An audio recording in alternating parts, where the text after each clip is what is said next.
Oi, Eleni, tudo bem com você? Tudo bem, tudo ótimo. Hoje eu trouxe um tema que eu acho que vai chamar a atenção do pessoal, porque o pessoal fala bastante sobre isso aí, os casais de plantão, os namorados aí, marido, esposa, enfim, né? Me fala uma coisa, o que que são ciúmes para você, hein, Eleni? Você sente ciúme? Já sentiram ciúmes de você? Como é que é isso? Esse é um assunto que eu considero controvertido, complexo, autodestrutivo e destrutivo. Eu colocaria assim naquela listinha, aquela listinha pesada do entulho emocional mental, Ótimo. né?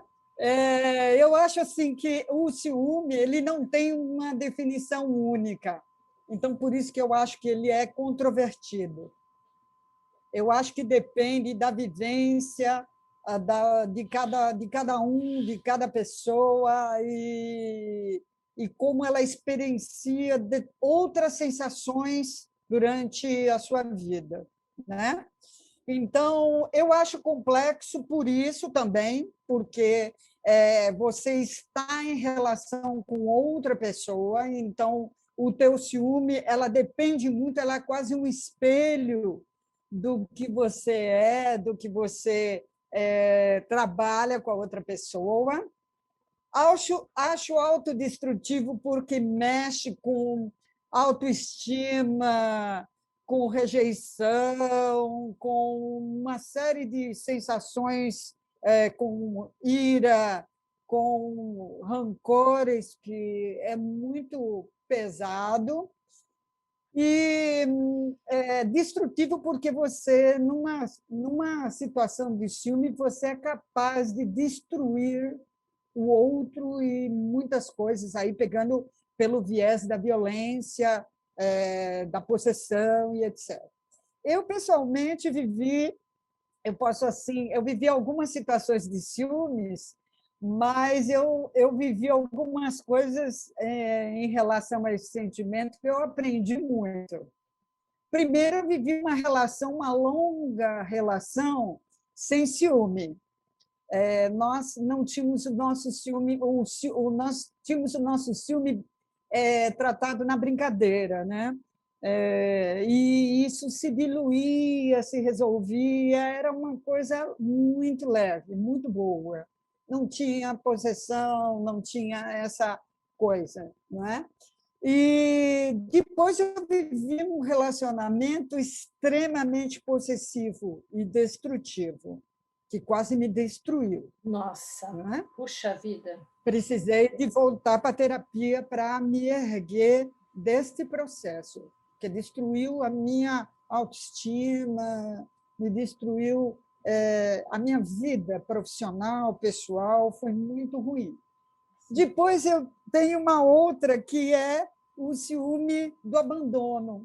Eu fui trocada por uma outra pessoa e quando eu me vi, eu estava vivendo o abandono, a rejeição e morrendo de ciúme daquela situação que Certo. eu estava vivendo.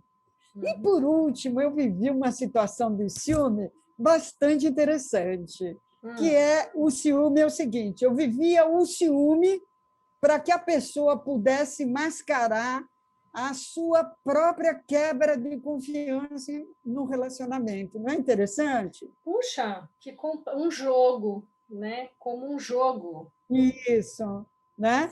Então, essa coisa para mim de que ciúme é tempero do amor, olha, eu não acredito nisso mesmo. Eu acho que assim, né? Na área da psicologia, mais propriamente na psicanálise, né?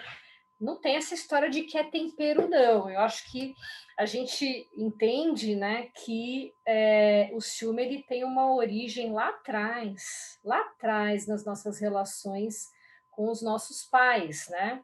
Então a gente tem um sentimento de uma falta, né, um sentimento de um abandono ali. Porque a gente não pode consumar a nossa relação com as pessoas que nós gostaríamos de estar nos relacionando até hoje, que são os nossos pais, de fato. Não dá para ficar com os pais para toda a vida, não é, gente? Não tem como, né? Não dá. Não dá. Então, assim, chega um momento que a gente toca para a nossa vida, né? Toca para a nossa vida ter outras relações e formar a nossa própria família, enfim, né? Então, na verdade, como sujeitos, a gente tem essa constituição, né? Tem essa metáfora do abandono, né? Os meus pais me jogaram para a vida, não pude ficar com eles, né? E a gente acaba projetando isso em outros relacionamentos, né? Então, assim, não acho que de fato, né, Helene, não dá para a gente falar em ciúme zero, dizer que a gente nunca vai sentir uma preocupação se a gente está de fato sendo suficiente para o outro. E por quê? Porque a gente tem essa história lá atrás nos constituindo, né? Em algum momento a gente sentiu que não foi suficiente para os nossos pais, uma metáfora, né? Eles nos abandonaram e a gente vai carregando esse sentimento para todo lado que vai, né? Agora é interessante que a gente vivencia esse sentimento de falta, de abandono, de formas diferentes a depender da relação. Você citou 4 situações totalmente diferentes, né? Desde uma Sim, coisa mais sim. leve, né, em que você vai lidando com essa preocupação de uma forma mais leve ali no dia a dia, até ao ponto de uma destruição, né, de algo fatal realmente, né? Olha, tem um autor italiano que ele chama-se Willy Pasini. Ele escreveu em 2004 um livro inteiro sobre ciúme, né? E ele diz o seguinte, ele lá para as tantas afirma o seguinte, que o medo é de que ninguém nos proteja, é um sentimento de abandono e de rejeição que está nos assombra, né, nos nossos pesadelos da infância, mas que depois transformam-se em fantasmas da nossa vida adulta. Exatamente, é como se a gente carregasse esse medo, né, de ser abandonado e de estarmos desprotegidos pelos nossos pais para as outras relações, a gente carrega para a vida inteira isso, né? Agora, isso nos constitui sujeitos, né? Isso faz parte do complexo de Édipo de todos nós, né? De todos nós. Agora, a gente, assim, não tem como eliminar isso da nossa vida, da nossa história, eliminar, fazer de conta que não aconteceu, né?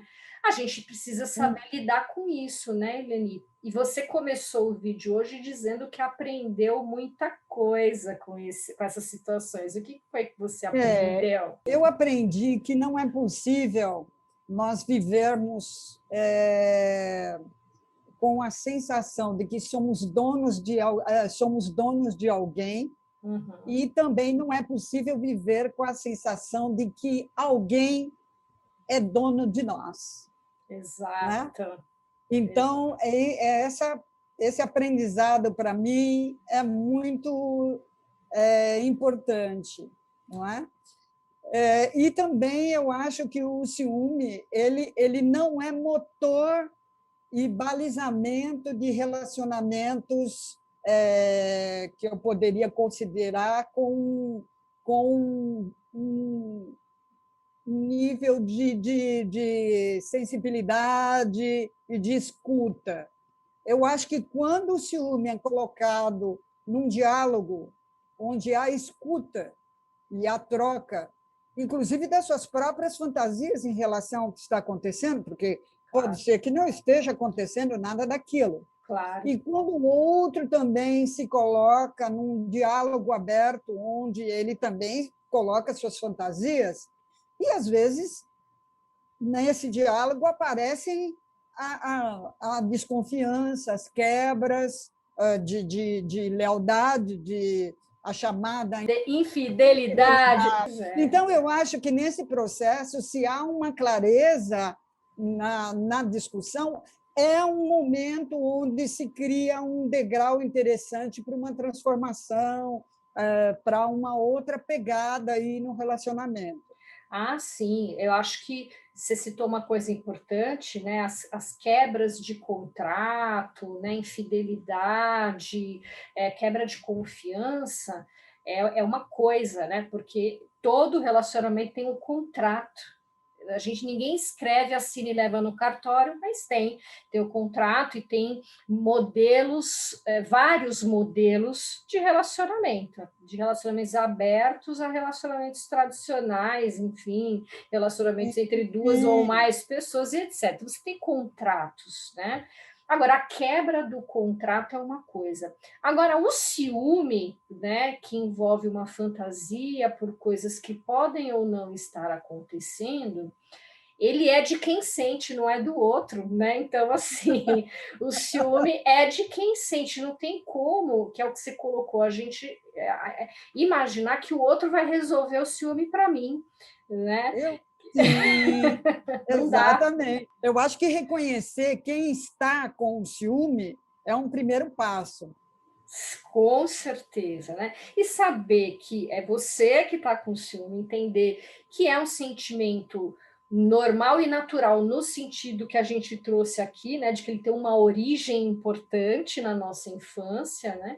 Mas que a gente Sim, precisa pensar muito bem sobre como esse ciúme está se expressando, né? Se a gente pode lidar com ele, se a gente pode conversar, se eu posso trabalhar melhor esse sentimento, ou se se ele está vindo com uma força de destruição em que eu estou querendo destruir o outro. Então, eu acho que é importante ter uma sim, reflexão aí, não é?